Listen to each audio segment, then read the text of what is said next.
အခုတင်ပြမယ်သင်ခန်းစာကတော့ making selection ကြောင်းဖြစ်ပါတယ် using the basic selection tool ကြောင်းစပြောပါမယ် Illustrator မှာ tool အများကြီးရှိပါတယ် pen tool paintbrush tool snap tool မျိုးမျိုးရှိသည့်အနက် selection tool ကတော့အရေးကြီးတဲ့သဏ္ဍာန်အနေနဲ့ပါဝင်ပါတယ်ဒီ selection tool ကိုအများကြီးအသုံးပြုရမှာဖြစ်ပါတယ်သူတို့ကို tool တွေရဲ့အားလုံးရဲ့ထိပ်ဆုံးမှာနေရာချပေးတာကိုတွေ့ရမှာပဲပုံတွေကိုဒီဆောက်မီအစွဲခင်ဒီ selection tool ကိုနားလည်ဖို့အရေးကြီးပါတယ်၎င်း selection tool တွေဟာဘယ်ဟာလှုပ်ဆောင်ကြမယ်ဆိုတာကိုလည်းပြောပြနေပါတယ်တနည်းအားဖြင့်ပြောရမယ်ဆိုရင်တော့လှုပ်ဆောင်ချက်တွေကွဲပြားခြားနားခြင်း selection tool လည်းကွဲပြားခြားနားမှာဖြစ်ပါတယ်ဥပမာအားဖြင့်သင်ရဲ့ document ထဲမှာအရာကိုပြောင်းခြင်းနဲ့ဆိုရင် Illustrator ကဘယ်လိုလှုပ်ဆောင်ပြီးသိနိုင်မလဲမိမိက select လုပ်ပြီးမှပြောင်းလဲလို့ရမယ်တနည်းအားဖြင့်ဆိုရင် Illustrator ကိုသိအောင်လုပ်ပေးရပါမယ်သို့မှသာ Illustrator ကလိုတဲ့အရာတွေကိုပြောင်းပေးမှဖြစ်ပါတယ်အရာတစ်ခုသို့မဟုတ် copy လုပ်ချင်သလားတနေရာမှတနေရာသို့ရွှေ့ချင်သလားဒါမှမဟုတ်ပုံတစ်ပုံလုံးကိုပြောင်းလဲဖို့သို့မဟုတ်ရေအစားတွေကိုပြောင်းလဲဖို့စတာတွေကိုလှုပ်ဆောင်မယ်ဆိုရင်တော့ selection tool ကိုအရင်လုပ်ရမှာဖြစ်ပါတယ် selection tool ကိုအဓိက၃မျိုးအနေနဲ့ခွဲခြားထားပါတယ်ပထမကတော့မြားအနက်ရောင်ဒုတိယကတော့မြားဖြူရောင်နဲ့ direct selection tool လို့လည်းခေါ်ပါတယ်၎င်းရဲ့နောက်ွယ်တွင် group selection tool ကိုဆိုရပြီးတစ်ခုရှိပါသေးတယ်မြားအနက်ရောင် selection tool ဖြစ်ပုံကို select လုပ်ကြည့်ရမယ်နောက်တစ်မျိုးကတော့ click and drag လုပ်ပြီး marquee လို့ခေါ်တဲ့နေရာကို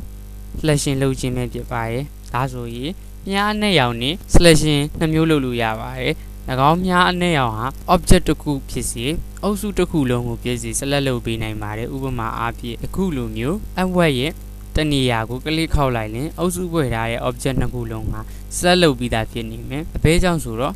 ၎င်းတို့ကိုအုပ်စုဖွဲ့ထားလို့ပဲဖြစ်ပါတယ်နောက်တခြားတောင်းကပုံကိုကလစ်ခောက်လိုက်ရင် select လုပ်ပြီးသားဖြစ်သွားမယ်၎င်းကိုတစ်ဖက်နေရာရွှေ့ကြည့်ပါရွေ့သွားတာကိုတွေ့မြင်ရမှာဖြစ်တယ်အခုတစ်ပတ်ပန်းနဲ့အရွယ်ရှိတဲ့ပုံစီတို့ပြန်လာကြည့်ရအောင်၎င်းပုံကို selection tool ဖြင့်ကလစ်ခောက်ပြီး select လုပ်လိုက်လေ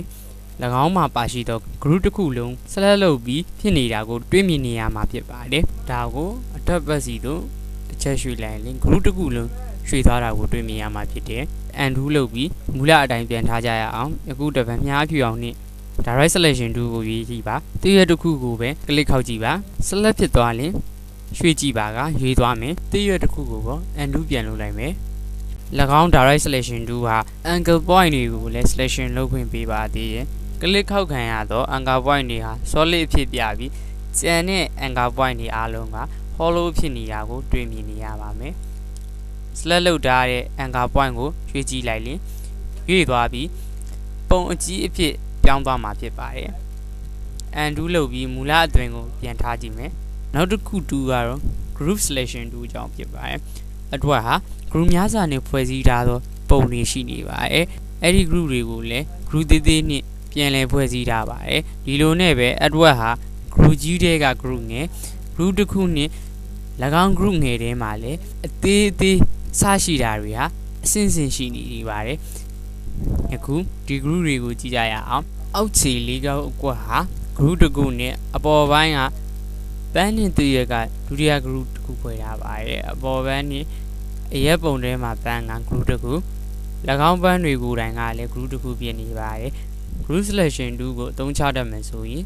ဒီလို group ကိစ္စမှန်သမျှကိုလေကူချောမွေတာပြရှင်းနိုင်မှာဖြစ်ပါတယ်ဥပမာအားဖြင့်ပုံမှာပြထားတဲ့ထိပ်ဆုံးနားကတည့်ရတစ်ခုကို group selection tool ဖြင့်လုပ်ကြည့်ပါ select ဖြစ်သွားပါပြီ၎င်းကိုပဲတစ်ဖန်ဒုတိယအချိန် click ခောက်လိုက်ရင်၎င်းတည့်ရနဲ့အုပ်စုဖွဲ့ထားသော group တစ်ခုလုံးကိုပါ selection လုပ်ပြီးတာကိုတွေ့မြင်ရမှာဖြစ်တယ်တနည်းအားဖြင့်ပြောရမယ်ဆိုရင်၎င်းတည့်ရအုပ်စုကို select လုပ်ပြီးခြင်းကိုတွေ့မြင်ရမှာပဲနောက်တဲ့တတိယအချိန်မြောက်၎င်းတည့်ရပုံမှာပဲ click ခောက်လိုက်ရင်ပန်းတွေကိုပါ select လုပ်ပြီးသားဖြစ်နေပြီမယ်နောက်ဆုံး၄ချိန်မြောက် click လောက်လိုက်ရင်စာတန်းနဲ့ပန်း artwork အားလုံးကို select လုပ်ပြီးသားဖြစ်သွားမယ်ဒါကတော့ group selection tool ကိုဘယ်လိုအသုံးချလဲဆိုတာကိုအသုံးဝင်မှုကိုပါပြသသွားပါတယ် group selection tool ကတော့ tool box တွေကရိုက်ထည့်ပြီးသားအသုံးပြုနိုင်ပါတယ်၎င်း direct selection tool ကို shortcut key ဖြင့်အသုံးပြုရယူမယ်ဆိုရင် direct selection tool တွေကိုဝင်နေရမှာဖြစ်ပါတယ်အဲ့ဒီလိုဝင်နေတဲ့နေရာကနေပြီး order key နေလျက်ရှိနေမယ်ဆိုရင် direct selection tool အဖြစ်ပြောင်းလဲသွားတာကိုတွေ့မြင်ရမှာဖြစ်တယ်ဒါဆိုရင် နေဓာတ်လေးရက်ကိုပြန်လည်လွှတ်လိုက်ရင် direct selection to ပြန်ဖြစ်သွားမယ်တို့ပါ၍ default တဲကပြန်သွားပြီးလဲတကူမရွှေ့လဲရပါတယ်ယခုပုံတွေကတည့်ရထိန်တာက anchor point ကိုနှိပ်လိုက်ရင် anchor point selection လုပ်ပြီးသားဖြစ်သွားမယ် anchor point select ကိုမလိုချင်ဘူးဆိုရင်၎င်း object ရဲ့အတွင်းတနေရာမှာ click ခောက်လိုက်ရင် anchor point selection ပျောက်သွားမယ်တည့်ရတကူကိုပဲ selection အနေထားမှာတွေ့ရမှာဖြစ်ပါတယ်၎င်းတည့်ရပုံမှာပဲ order key နှိပ်လျက် click ခောက်လိုက်ရင် glue selection တခုကိုရှိနေမယ်ဒီလိုနဲ့ပဲ order key ကိုနှိပ်လျက် click ခောက်ပါကတဆင့်ပြီးတဆင့်တိုးရ glue တွေ select လုပ်ပြီးနောက်ဆုံးတွင် object အားလုံးကို select လုပ်ပြီးသားဖြစ်သွားပါမယ်ဒီလိုနည်းက group အသေးကနေပြီးတဖြည်းဖြည်းနဲ့ group အားလုံးကို select လုပ်နေဖြစ်ပါတယ်နောက် selection 2များနဲ့ရေးချလိုက်ကြရအောင်၎င်း2နေပြီးပန်းနဲ့စာတန်းအုပ်စုကိုပါ select လုပ်လို့ရင် select ဖြစ်သွားမယ်ပန်းအုပ်စုကို double click နှိပ်ကြည့်ပါတို့ကတွင်စာတန်းနဲ့အုပ်စုတစ်ခုအပြင်အခြားသော document တွေမှာပါတဲ့ object အားလုံးကိုနှိမ်သွားပါမယ် double click ကိုလုပ်ခံရရဲ့အုပ်စုပန်းနဲ့တည့်ရတွေဟာထင်ရှားစွာမြင်နေရမှာဖြစ်တယ်အုပ်စုထဲမှာမပါတဲ့ object တွေအားလုံးကို select လုပ်ကြည့်ရင် selection မပေးတာကိုတွေ့မြင်ရမှာဖြစ်ပါတယ်သို့သော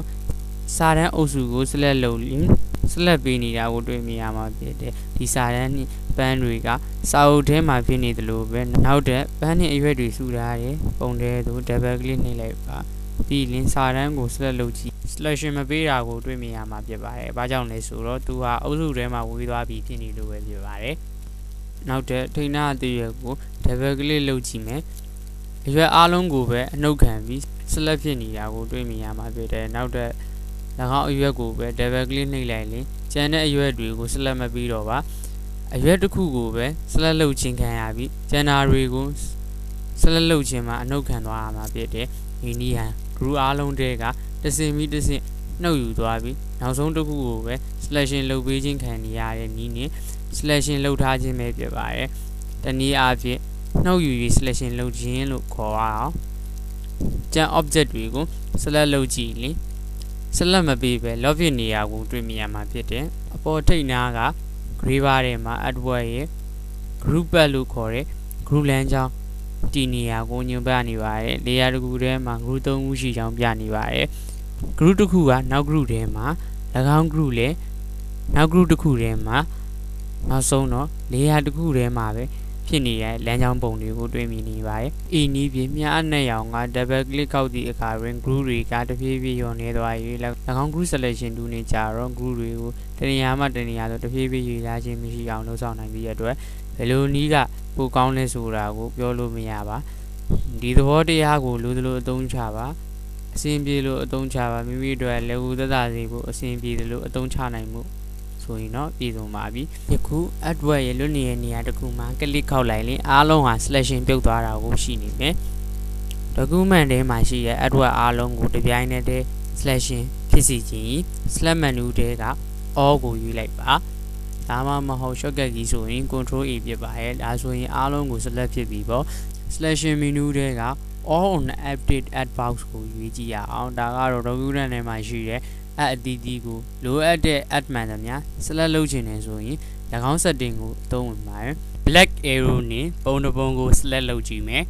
နောက်တဲ့တခြား add ကို select လုပ်ကြည့်မယ်ဆိုရင် shift key ကိုနှိပ်၍အလိုရှိတဲ့ add ကိုပဲနှိပ်လျက် select လုပ်ပြီးသားဖြစ်သွားမယ်shift key ရဲ့လှုပ်ဆောင်ချက်က toggle ရဲ့လှုပ်ဆောင်ချက်လို့ခေါ်ပါတယ် toggle ဆိုတာကတစ်ချက် click ခောက်လိုက်ရင်ခလုတ်ပွင့်ပြီးနောက်တစ်ချက် click ခောက်လိုက်ရင်အဲ့ဒီခလုတ်ကပိတ်ပါတယ်မူလနေရာသို့ပြန်ရောက်ခြင်းသဘောကိုဆိုလိုပါတယ်ယခုပုံတွေက add element တစ်ခုကို black arrow ဖြင့် select လုပ်ကြည့်မယ်၎င်းတဲ့ add တချို့ကိုလည်း select လုပ်ချင်တယ်ဆိုရင်တော့ shift key ကိုနှိပ်၍အလိုရှိတဲ့ add တွေကို click ခောက်ပြီးသွားပါဒါဆိုရင်လိုတဲ့ add တွေဟာ select လုပ်ပြီးသားဖြစ်သွားမယ်နောက်တစ်ချက်က၎င်း black arrow နဲ့လိုရှိတဲ့ add တွေကို click နှိပ်လျက် drag ဆွဲသည့်အခါမာကွီလေးတောင်က select လုပ်ပေးပါလိမ့်မယ်ဒီလိုမာကွီနဲ့လည်း select လုပ်လို့ရရဲဆိုတာကိုကျွန်တော်တို့သိထားရပြီဖြစ်ပါတယ်